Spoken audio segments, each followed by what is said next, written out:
ولا تعملون من عمل إلا كنا عليكم شهودا إذ تفيضون فيه وما يعزب عن ربك من مثقال ذرة في الأرض ولا في السماء ولا أصغر من ذلك ولا أكبر إلا في كتاب مبين. صدق الله العظيم. مخکې آیاتونو کې د وحي ذکر وشو، یعنی د قرآن عظیم الشان ذکر وشو او د هغې صفتونه ذکر کړی شو چې قرآن دا داسې کتاب دی، عظیم الشان کتاب دی او معجز کتاب دی چې دا ټول دنیا یې د خپلې مقابلې نه مقابله کې پیل کړې ده. د دې قرآن مقابله څوک نشي کولی او دا قرآن دا د خلکو د زړونو علاج دی او دا قرآن د الله تعالی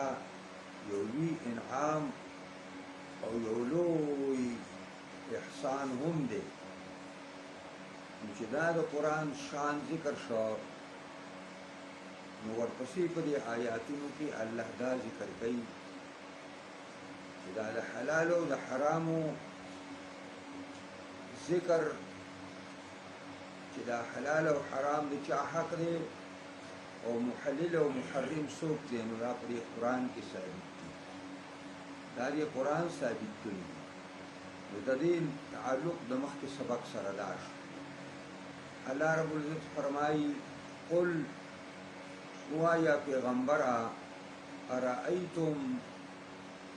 اخبرونی مال خبر را کئی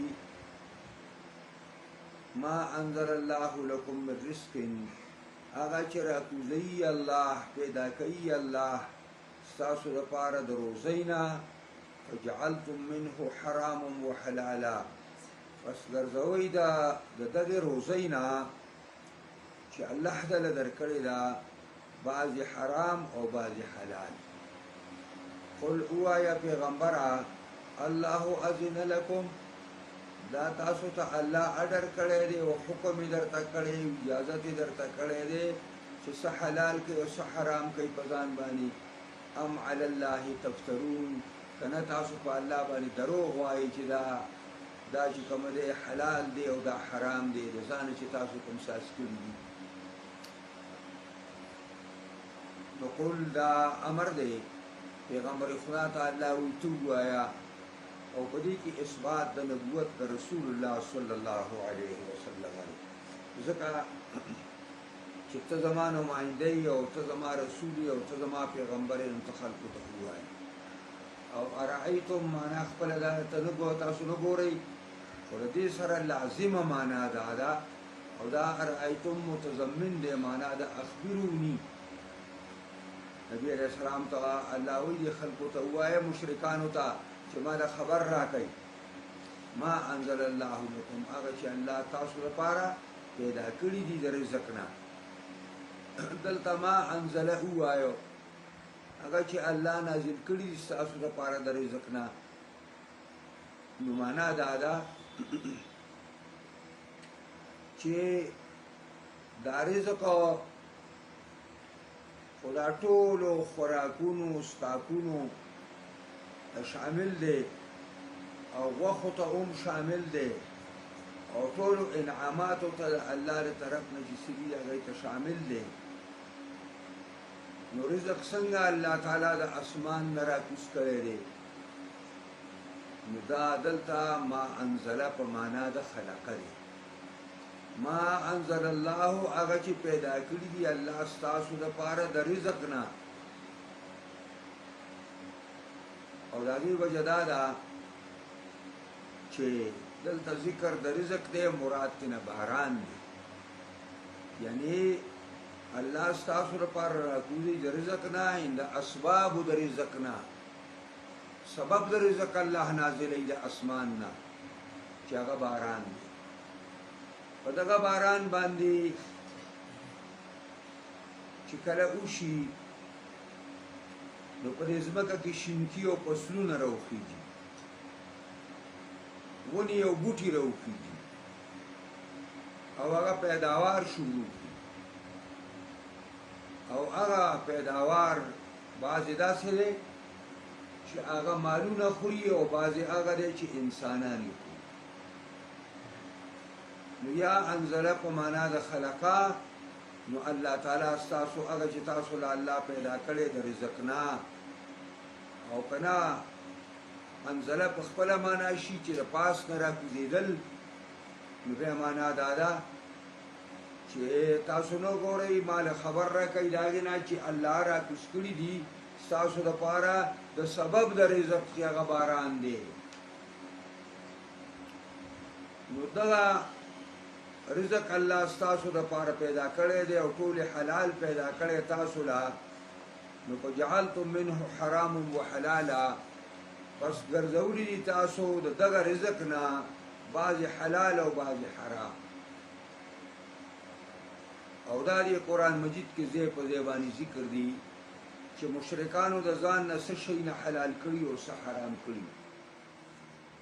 نو په سارو کې په سوره مائده کې تیر شوي دي، هغه بحیره وه، صاحبه وه،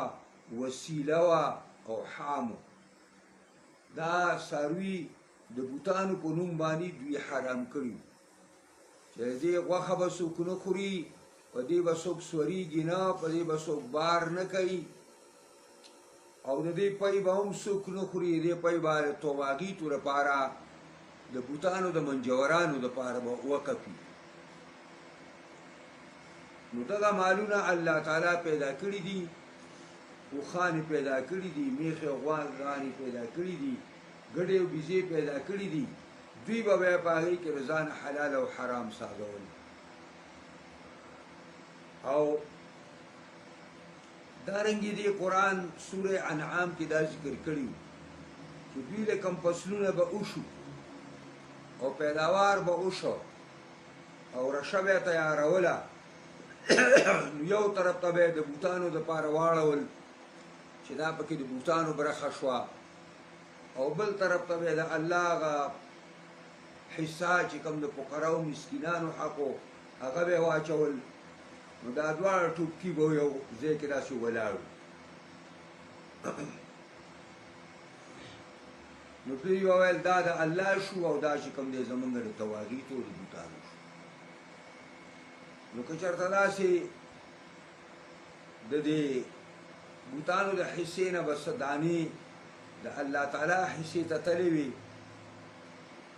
نو دوی به زر زر راټولې کړې، هغه د بوتانو په حصه به یې کېښودې او ویل چې دا فقرا دي زمونږ د خدایان، دا عاجزان. او کله کله به چې د الله تعالی د حصې نه د دوی هغه حصې ته راوړېدلې وي، نو دوی به هغه هم د خپلو بوتانو هغې ته راټول کړل. الله ورته حاجت نشته، الله غني دی. نو په غنمو او په جوارو په وربشو په پیداوار کې هم او په سارو کې به هم دې کې ځان له حلال او حرام ساز کړي. او دغه د بوتانو په نوم به چې او کمې دانې بیا لیکلې وي، د دې خوراک په چاله جایز نه و سوا د طواغیتو نه، د منجورانو نه چې دا منجوران دي.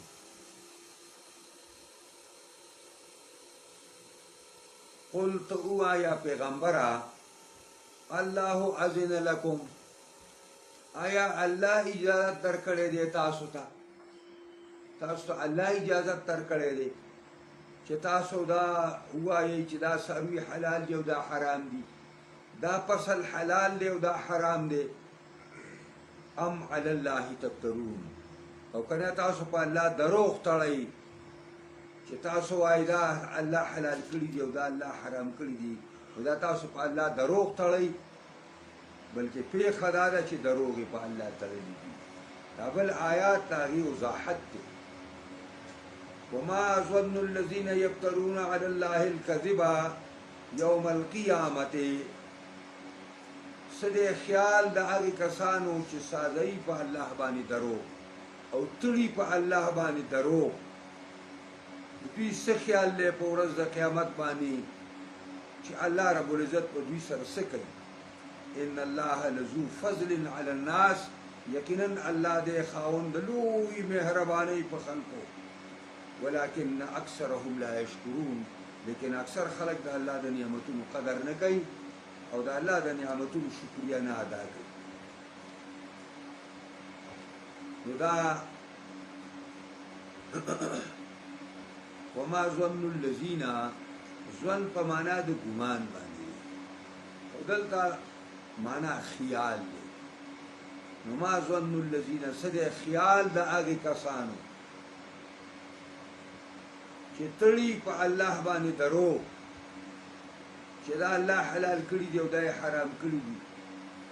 دا حصي الله حلال کړی او حرام کړی دا درو وایي په الله باندې د دوی د قیامت په ورځ باندې څه خیال دی چې آیا دوی به د الله سره پیشي کېږي او که نه به کېږي او چې پیشي کېږي نو الله رب العزت به دوی نه تپوس کوي او که نه حساب کتاب به ورسره کوي او که نه کوي د دوی دا څه خیال دی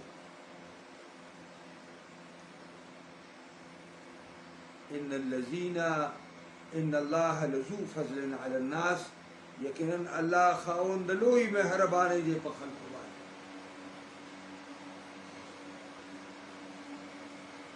هر قسم سهولتونه اساسي صحتونه خوشحالي نعمتونه قسمه قسم دا الله په دې خلقو کوي نو الله د لوی مهرباني خاوند دی په خلقو خو خلق سدي ولكن اکثرهم لا يشكرون لیکن اکثریت په خلقو کې د الله د نعمتونو قدر نه کوي د الله د نعمتونو شکریا نه ادا کوي یعنی اکثریت د خلقو ناشکر دي لا ایمان وما تكون في شان وما تتلو منه من قرآن ولا تعملون من عمل إلا كنا عليكم شهودا استفيزون فيه وما يعزب عن ربك من مثقال ذرة في الأرض ولا في السماء ولا أصغر من ذلك ولا أكبر إلا في كتاب مبين ودي آيات کی اشارہ دا احاطی دا علم دا اللہ تا چه دا اللہ علم دا مخلوق پا هر ذره ذره بانی علم او دا اللہ دا علمنا ایش شی پنانو کم چې مشرکان او کافران کوي بد اخلاق او بيدینه خلک کوي دا الله تعالی او کم چې نیکان صالحان کوي جهادونه کوي عبادتونه کوي دعوت الى الله پیش کوي دا الله دین د پاره منډه تړلې وای دوم الله تعالی دا ذکر به سبانی سبق کې راځي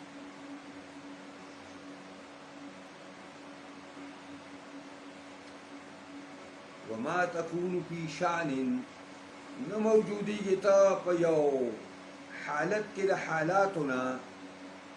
او نو موجودی تا په یو امر عظیم کې او یو مهم عظیم کې نه موجودی پیغمبره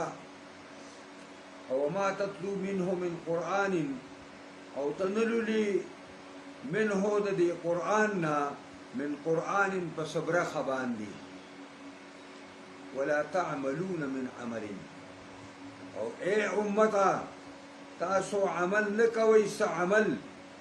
الا كنا عليكم شهودا مگر یو مونږ په دې باندې گواه او حاضر استفیزون فی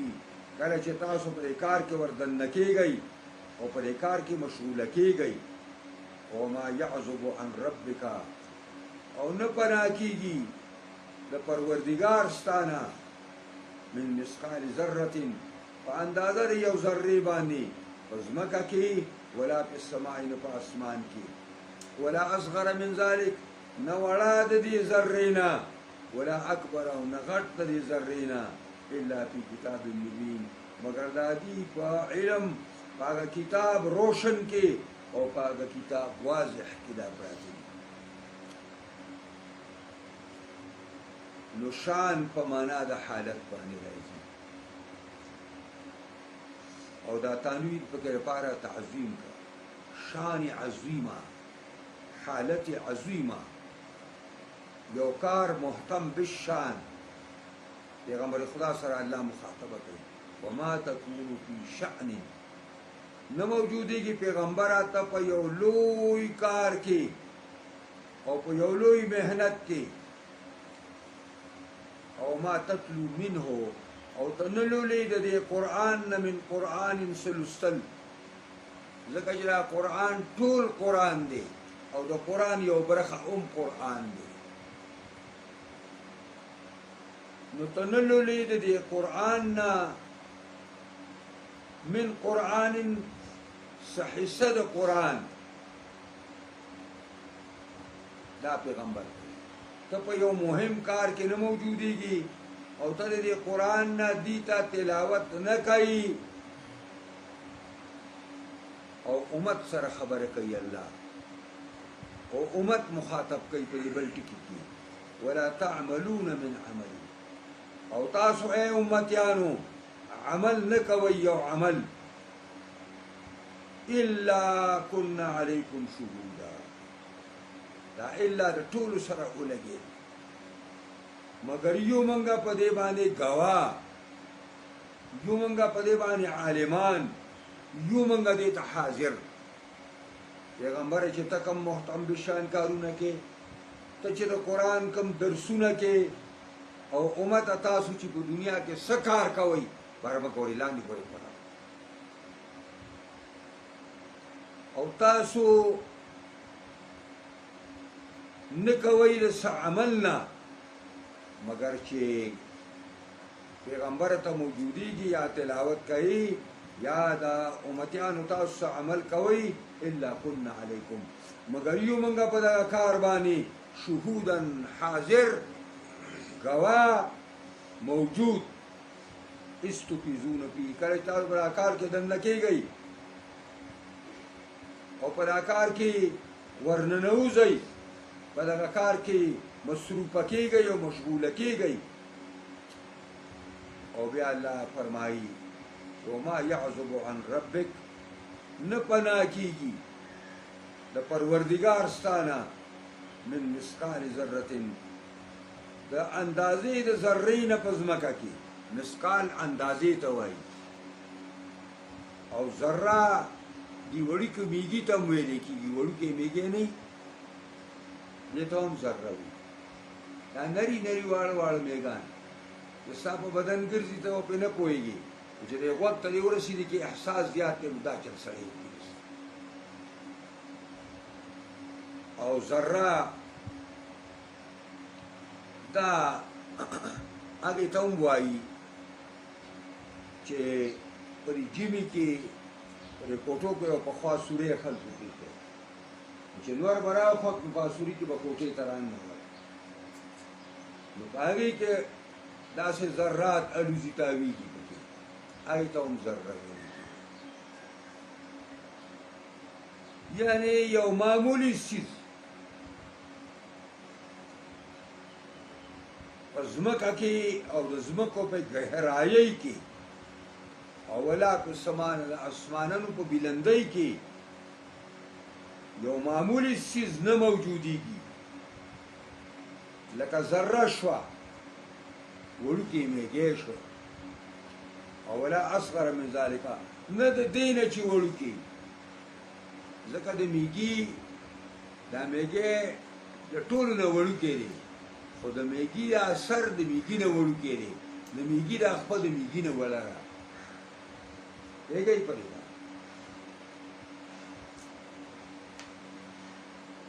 او ولا اکبر او نه موجودیږي د دینه یو لوی سیس پاسوانونو زمکو کې الا فی کتاب مبین مگر دای په کتاب روشن کې گویا کې د الله سره داسې کتاب دی چې هغه ته کتاب مبین هم وایي او هغه ته لوح محفوظ هم وایي هغه صحیفه ده پای کې د هر شی درج کیږي او د هر شی کې لیکل کیږي چې ته څه کوي د وړې نه وړه خبره او د غټې نه غټه خبره دا ټوله مونږ تاسو پسې لیکلې کېږي. ته خو وایې چې ما څه وکړه بس ما وکړه، ما نه څوک خبر دی؟ ستا نه ستا رب خبر دی، ستا نه ستا د رب کرام الکاتبین خبر دي چې ستا په ښه اوږه او په ګس او ګنښتي ډبره د پورې ځوړلې. وما يلفظ من قول الا لديه عتيد رقيب، رقيب عتيد. نو دا تاسو یو کس خوله نه خوځوئ مګر تاسو یو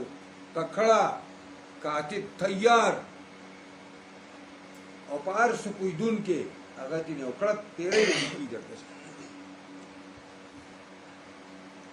مونږ خو ډېرې خبرې کوو په خیال کې هم نه راځي دی به مونږ نه الله تپوس کړي دا مونږ پسې ولیکلې. مونږ ډېرې بدې کنځلې هم کوو، مونږ ګویي هم کوو، مونږ غیبتونه هم کوو او دا هر څه کوو دا مونږ پسې کوو. نو په دې آیات کې اشاره شوه احاطې د علم د الله ته او معنا یې دا شوه وما تکون فی شان نه موجودېږي ته په یو کار عظیم الشان کې او په یو حال د حالونو عجیبو کې وما تتلو منه من قرآن او ته نه لولي د دې قرآن نه څه حصې د دې ولا تعملون من عمل او ای امتیانو تاسو نه کوئ څه عمل الا كنا علیکم شهودا مگر چې کوئ نو یو مونږه په هغې باندې ګواه او حاضره. استفیضون فی کله چې تاسو په دې کار کې مشغوله کېږئ او ورزنه کېږئ. وما یعزبه عن ربک من مثقال ذرة نه پټېږي د پروردګار ستانه په اندازې د یو ذرې باندې په ځمکو کې ولا په السماء نه په اسمان کې ولا اصغر من ذلک او نه وړوکې د دینه ولا اکبر او نه غټ د دینه الا فی کتاب مبین مگر دا په کتاب روشن کې یعنی په علم د الله کې. دا یو څو خبرې پر آیاتونو کې مخې ته رالې. یو دا تقریر الوحی و اثباته للنبی صلی الله علیه وسلم. پر آیاتونو کې ثبوت د وحی راغی او اثبات د دې د نبی علیه السلام دپاره. او دویم التحلیل والتحریم من حق الله تعالی دون سائر خلقه. حلالول او حرامول د یو شي دا حق د الله دی نه د باقي خلق، یعنی محرم او محلل فقط الله دی، بل د خدای نه علاوه داسې څوک نشته چې هغه یو شی حلال کړي او یا یې حرام کړي. بس محلل او محرم الله دی. نو مشرکانو به ویل دا حلال دي او دا حرام دي، دا به یې ځان خبرې کولې. یا لکه دا اوس مفتیان جعلي مفتیان دا رسمي مفتیان دا چې دا کار خو حرام دا چا دا مفتي صاحب ویلي چې دا حرام د مفتي پلار چې ووایي نو به حلال وشي. حلال او حرام به الله راځي او محلل او محرم بل څوک نه دي. د دې وجې نه که د مسلمانانو پارلیمنټ دی او هغه یو شی خدای حرام کړی ورته حلال وي دا نه حلالي، دا نه حلالي. او چې الله ورته حلال وي دوی حرامولی نشي. د مخلوق دا حق شته دی نه چې له ځانه حلال او حرام ساتي او جایز او ناجایز ساتي.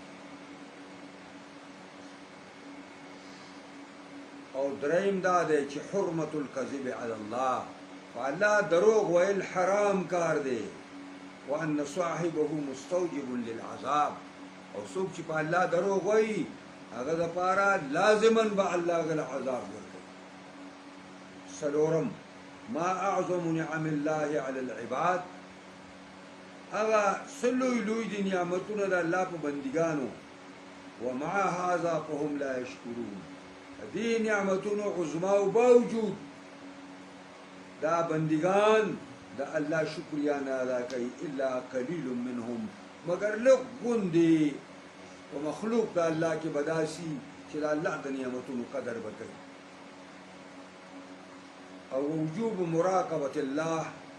وحرمة الغفلة في ذلك. دې آیاتونو کې دا امر راغلی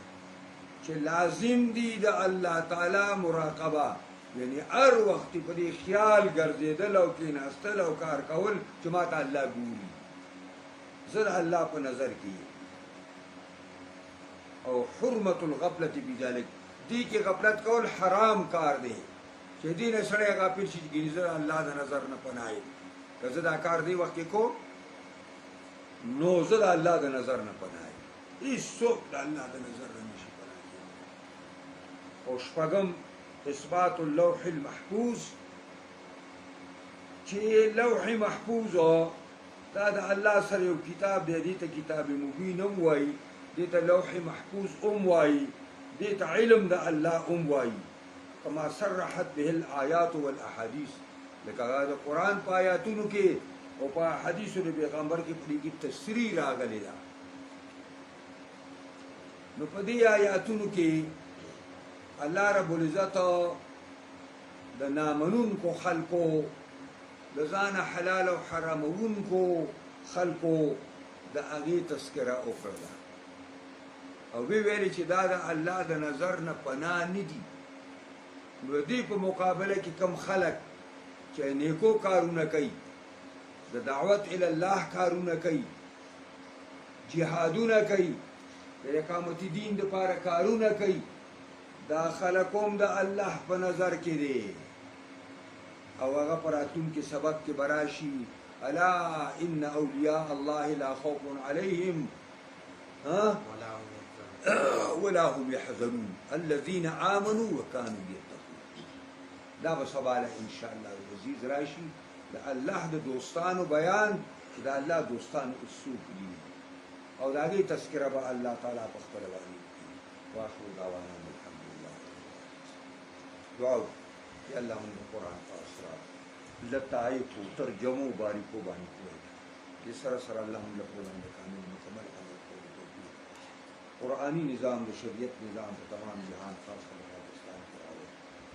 دې له څوک کار کوي کامیابي کې، څوک مخالفت کوي هدایت ورکړي، قسمت یې تباهي. یا الله د عمل په قرآن په رنګ کې رنګ کړي، شریعت په رنګ کې رنګ کړي. یا الله دلته اسلامي نظام راولي، یا الله د اسلامي نظام په وجه د عمل مستحکم کړي، د عمل خود کفیل کړي، د ملک د امن یو ګواره وګرځوي. یا الله یا الله زمونږ د ټول په حالت باندې رحم وکړي. یا الله زمونږ څونه مشران کشران زنانه نارینه او خواتې وي به څونه د مسلمانانو بیماران دي ټول په شفا کامل عاجله ورکړي. الله زمونږ ټول په حالت باندې رحم وکړي. الله ختم زمونږ ټول په ایمان باندې. اللهم ربنا آتنا فی الدنیا حسنة وفي الآخرة